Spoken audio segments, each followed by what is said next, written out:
মুহূর্তে বাংলাদেশের 5 গদ্দারের নাম। নাম্বার 1 সফিকুল আলম।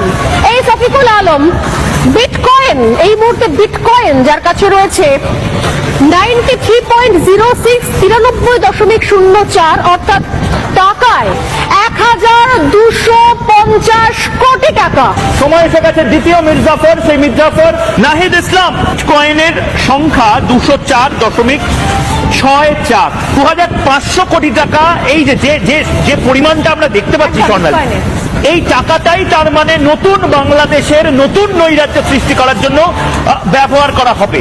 মির্জাফর 3, আসিফ মাহমুদ, সজীব ভুইয়া। এর বিটকয়েনের সংখ্যা হচ্ছে 133.8। বাংলাদেশি টাকায় যার অর্থের পরিমাণ হচ্ছে 1500 কোটি, 1500 কোটি। চতুর্থ মির্জাফরের নাম এবং তার ডিটেল প্রকাশ করব।